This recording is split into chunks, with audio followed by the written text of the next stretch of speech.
لیکن اس کو سننے کے لیے اس کے فرشتے آتے ہیں، اور پھر وہ جا کے کیا بتاتے ہوں گے یہ آپ کو بھی سوچیں۔ اور اسی لیے رسول اللہ صلی اللہ علیہ وسلم نے فرمایا خیرکم، ان میں سے بہترین آدمی وہ ہے من تعلم القرآن، جس نے قرآن سیکھا، خود سیکھا، وعلمہ، پھر اس کو سکھایا۔ سیکھنے اور سکھانے میں سب کچھ آتا ہے۔ پہلا نمبر ہے قرآن کو صحیح پڑھنا، یہ اس کا پہلا حق ہے۔ دوسرا ہے اس کا سمجھنا، الفاظ کے معنی۔ تیسرا ہے اس پر عمل کرنا، اور چوتھا ہے پھر آگے لوگوں تک پہنچانا۔ یہ 4 حقوق ہیں قرآن کے، ان کو اسی ترتیب کے ساتھ۔ مجھے قرآن نہ پڑھنا ہے، میں درس دینا شروع کروں، پڑھنا تو آیت کو ہے نا۔ جب میں آیت پڑھوں گا اور غلط پڑھوں گا، لوگ کہیں کہ چلا قرآن پڑھنا نہیں آتا، درس دینے کے لیے آ گیا۔ لوگ بیوقوف نہیں ہیں۔ ہمیں جس آیت کا درس دینا ہے اس کو پہلے ٹھیک سمجھنا چاہیے، ٹھیک پڑھنا چاہیے۔ تو اس لیے ہم یہ جو تھوڑی کوشش کرتے ہیں یہاں قرآن کو یہ صحیح پڑھنے کی، یہ قاعدے جو میں نے آپ کے سامنے بیان، یہ بہت آسان ہے، 4 تو قاعدے ہیں سارے، اور کوئی اتنے زیادہ مشکل نہیں، تو ہمیں پریکٹس کرنی چاہیے۔ اچھا قرآن پڑھیں گے، فرشتے سنیں گے، اللہ کے یہاں سفارش کریں گے، ہمارا نام تو درج ہوگا نا۔ ہمارے گناہ اپنی جگہ، لیکن کہیں تو فرشتے جا کے درج کروا دیں گے نا۔ کتنی خوش قسمتی ہے اس شخص کی جس کا نام اللہ والوں کے ہاں درج ہو جائے۔ اعمال اپنی جگہ، لیکن صرف قرآن پڑھنے کی بنیاد پر۔ تو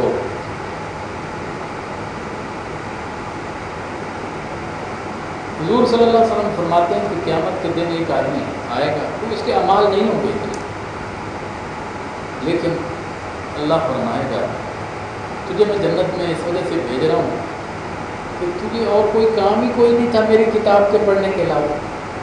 وہ ہر وقت قرآن ہی پڑھتا رہتا ہے، نفل زیادہ نہیں پڑھے اس نے، فرض نمازیں پڑھی، زیادہ نوافل تہجد نہیں پڑھی، لیکن قرآن ہر وقت پڑھتا رہتا ہے۔ اللہ تعالیٰ دیکھیں نا، ڈائریکٹ اس کا رابطہ اللہ تعالیٰ سے، یہ الفاظ اللہ کے۔ پھر جبرائیل نے ان الفاظ کو اخذ کیا ہے، لوح محفوظ سے لیے، یعنی اللہ سے جبرائیل نے سیکھا، اور جبرائیل سے پھر رسول اللہ صلی اللہ علیہ وسلم نے سیکھے، پھر رسول اللہ صلی اللہ علیہ وسلم سے صحابہ نے سیکھے، اور صحابہ سے تابعین، اور آج ہم تک یہ چلے آ رہے ہیں۔ اگر ہم اس سلسلے کو واپس لے جائیں، آج میں جو یہ پڑھ رہا ہوں آپ کے سامنے، وہ میرا استاد جس نے مجھے یہ پڑھایا تھا، یہ قرآن یہی الفاظ، اس نے اپنے استاد سے پڑھے، اس نے اپنے استاد سے، اس نے اپنے استاد، یہ سلسلہ جائے گا رسول اللہ صلی اللہ علیہ وسلم تک۔ رسول اللہ صلی اللہ علیہ وسلم نے کس سے پڑھا؟ جبرائیل تک۔ جبرائیل نے کس سے پڑھا؟ اللہ سے۔ کیا خوش قسمتی ہے، ایک حصہ، ایک سرا آپ کے ہاتھ میں ہے، دوسرا سرا اللہ کا۔ اس لیے اس قرآن کو کہا گیا حبل اللہ، یہ اللہ کی رسی، تو اس کا پڑھنا بھی ہر حرف کے اوپر 10 نیکی ملتی ہے، اور 3.5 لاکھ اس کے حروف ہیں، ضرب دے کے دیکھیے، صرف پڑھنے کے، اس کو سمجھ لیا جائے، اس پر عمل کیا جائے، آگے پڑھایا جائے تو اس کی تو کوئی شمار ہی نہیں۔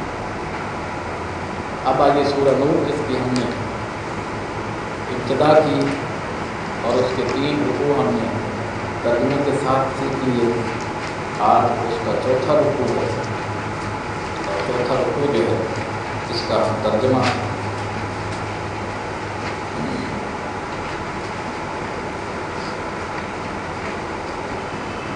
آج میں جلدی سے اس رکوع کے لمبا ہے، اس کا میں ترجمہ کرتا ہوں تاکہ ایک مکمل ہمارے ذہن میں پردے کا وہ جو کنسپٹ ہے وہ آ جائے۔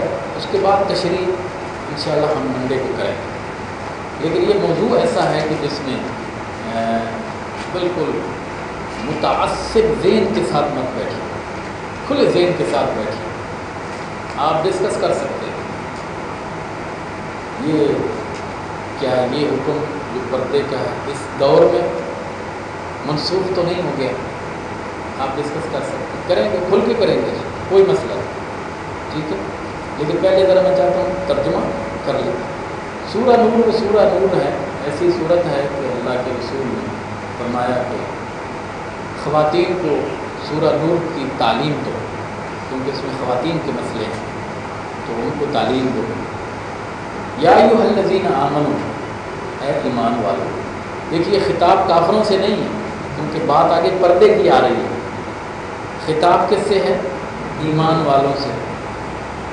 اب آپ کہیں گے اچھا خطاب تو ایمان والوں سے ہے، تو ایمان والیوں سے تو ہے نہیں، پردہ کس نے کرنا ہے؟ خواتین نے کرنا ہے نا۔ لیکن یہ ظاہراً ہم سرسری طور پہ کہہ دیتے ہیں کہ پردہ کون کرتی ہیں؟ خواتین کرتی ہیں۔ نہیں، ابھی آ رہا ہے، پہلے حکم مردوں کو دیا گیا، عورتوں کو بعد میں حکم دیا گیا۔ لیکن جب خطاب کیا جاتا ہے تو عورتوں کو اور مردوں کو اکٹھا کہا جاتا ہے، اس میں پھر مردوں کا صیغہ استعمال کیا جاتا ہے، عورتوں کا آٹومیٹک اس میں موجود ہے۔ یا ایھا الذین آمنوا، اے ایمان والو، یعنی ایمان لانے والے مردوں یا لانے والی عورتوں، لا تدخلوا بیوتا، تم داخل نہ ہو، بیوتاً گھروں میں، غیر بیوتکم، جو تمہارے گھر نہیں ہیں، جو تمہارے گھر نہیں ہیں ان گھروں میں تم داخل مت ہو، حتیٰ کہ تستأنسوا کہ تم مانوس کر لو، وتسلموا، اور تم سلام کر لو، علی اہلہا، گھر والوں پر۔ مانوس کر لو یا راضی کر لو، یہ دونوں ترجمے آپ کر سکتے ہیں۔ وتسلموا، اور تم سلام کر لو، علی اہلہا، گھر والوں پر۔ ذالکم خیر لکم، یہ طریقہ تمہارے لیے بہتر ہے، یہ طریقہ تمہارے لیے بہتر ہے۔ لعلکم تذکرون، توقع ہے کہ تم تذکرون، اس کا خیال رکھو گے، اس کا خیال رکھو گے۔ دیکھیں گھر جو آپ کا نہیں، اس میں داخل ہونا ہے تو طریقہ اللہ نے بتایا۔ اپنے گھر میں تو آدمی داخل ہوتا ہے اپنی مرضی سے، لیکن دوسرے کے گھر میں کیسے داخل ہونا وہ اللہ نے بتایا۔ پہلا کام کیا کرو؟ گھر والوں کو راضی کرو کہ وہ تمہیں آنے بھی دیتے ہیں کہ نہیں، وہ تمہیں ملنا بھی چاہتے ہیں کہ نہیں۔ اور دوسرا کام کیا کرو گے؟ سلام کرو، گھر والوں کو سلام کرو گے، یہ طریقہ تمہارے لیے بہتر ہے۔ لعلکم تذکرون، توقع ہے کہ تم اس کا خیال رکھو۔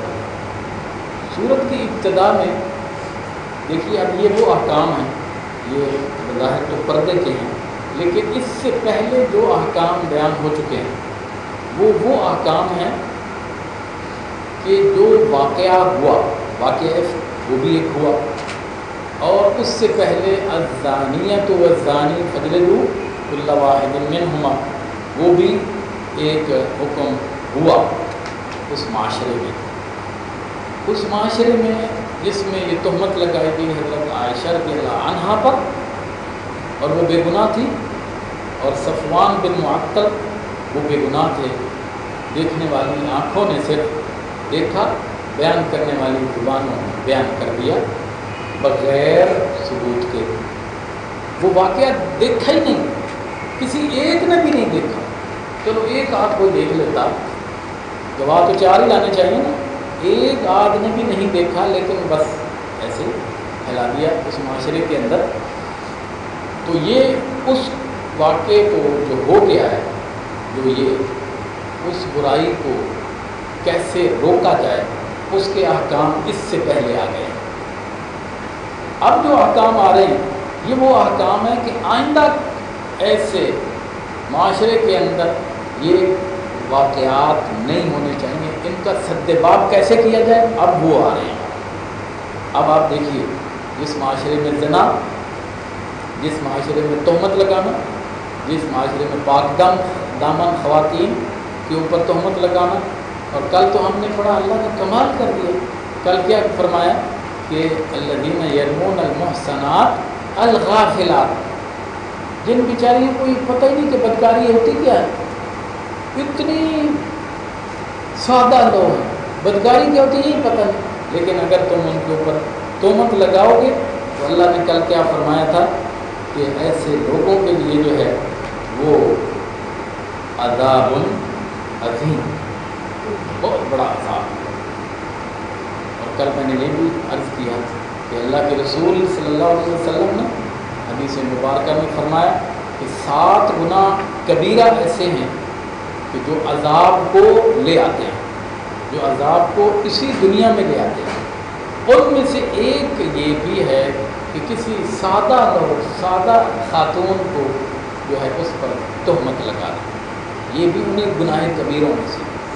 تو یہ تو وہ احکام جو پہلے ہوا، ایک کام ہو گیا، ایک برائی ہو گئی، ایک غلطی ہو گئی، اس کا سدباب کیسے کیا جائے، اس کی تلافی کیسے جائے، وہ بتایا گیا۔ اب جو احکام اب آ رہے ہیں کہ یہ چیزیں آئندہ نہیں ہونی چاہیے، یہ ایک ایسا معاشرہ ہے، اس لیے اس کے اندر یہ ہدایات دی جا رہی ہیں، ایسا کرو گے یہ نہیں ہوگا۔ ان میں سے ایک یہ ہے یا ایھا الذین آمنوا لا تدخلوا بیوتا غیر بیوتکم، اے ایمان والو تم دوسروں کے گھروں میں مت داخل ہو حتیٰ تستأنسوا، حتیٰ کہ تم ان کو راضی کر لو، وتسلموا علی اہلہا، اور تم ان کو سلام کر لو، ذالکم خیر لکم، یہ طریقہ تمہارے لیے بہتر ہے، لعلکم تذکرون، توقع ہے کہ تم اس کا خیال رکھو گے۔ دیکھیے سورہ نور کی ابتدائی آیت کیا کہتی تھی؟ سورۃ انزلناہا وفرضناہا، یہ جو احکام اس سورت کے اندر ہیں یہ عام احکام نہیں ہیں، یہ فرض کر دیے گئے ہیں، فرض کیے، ان کو چھوڑا نہیں جا سکتا۔ تو یہاں یہ دیکھیے حکم ہے کہ دوسرے کے گھر میں مت داخل ہو، اگر داخل ہونا ہے تو پھر کیا ہے؟ ان کی رضا حاصل کرو، اور دوسرا کیا کام کرو؟ سلام گھر والوں۔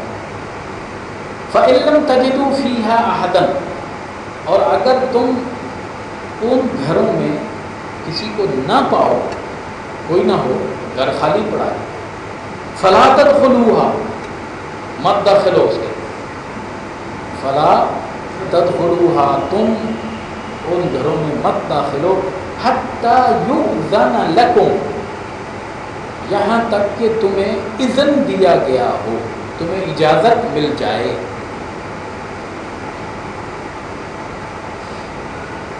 وَإِن قِيلَ لَكُمْ، اور اگر قِيلَ لَكُمْ تمہیں کہا جائے، ارجعوا، واپس چلے جاؤ، ارجعوا واپس چلے جاؤ، فرجعوا تو واپس چلے جاؤ، یعنی بظاہر عجیب سی بات ہے، کراچی سے آدمی آیا، گھنٹی بجائیے، اندر سے کہا جائے جناب واپس چلے جائیے، لا حول ولا قوة، ابھی تو میں ٹرین سے اتر کے آیا ہوں اور صبح کا وقت ہے، میں جاؤں کدھر؟ آدمی یہ سوچتا ہے، اور ہمارے معاشرے میں یہ بہت کچھ ہے، بڑا بے دید آدمی ہے، کہتا ہے واپس جاؤ، یہ ملنا ہی نہیں چاہتا۔ لیکن قرآن کیا کہتا ہے؟ کہا جائے واپس جاؤ، واپس جاؤ، تمہاری مجبوریاں اپنی جگہ، لیکن قرآن جو بات کر رہا ہے اس کی بات یہ ہے، فرمایا هو ازکا لکم، یہ تمہارے لیے بہترین طریقہ ہے۔ ازکا پاکیزہ کو کہتے ہیں، سب سے زیادہ پاکیزہ بہترین طریقہ یہی ہے۔ اللہ کہے یہ سب سے بہترین طریقہ ہے، ہم کہیں بڑا بدبخت ہے، ہمیں گھر میں نہیں گھسنے دیتا، کس کی بات اچھی ہوتی؟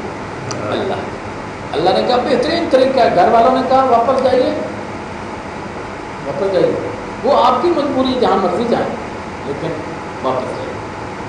واللہ بما تعملون علیم، لیکن اگر تم نے دل کے اندر یہ بات بٹھا لی کہ بڑا بدبخت آدمی ہے، یا گھر والے بڑے روکھے سوکھے ہیں، میں اتنا دور سے آیا، مجھے کہتے ہیں واپس جاؤ، عجیب لوگ ہیں، دل میں لائے نا، اللہ نے فرمایا کیا؟ واللہ بما تعملون علیم، تم دل کے اندر جو ہمارے اس حکم کے خلاف تم بات سوچ رہے ہو، علیم، اس کو اس کا علم ہے، تم چھپا نہیں سکتے۔ گھر والوں کو تو پتہ نہیں ہے کہ تمہارے دل کے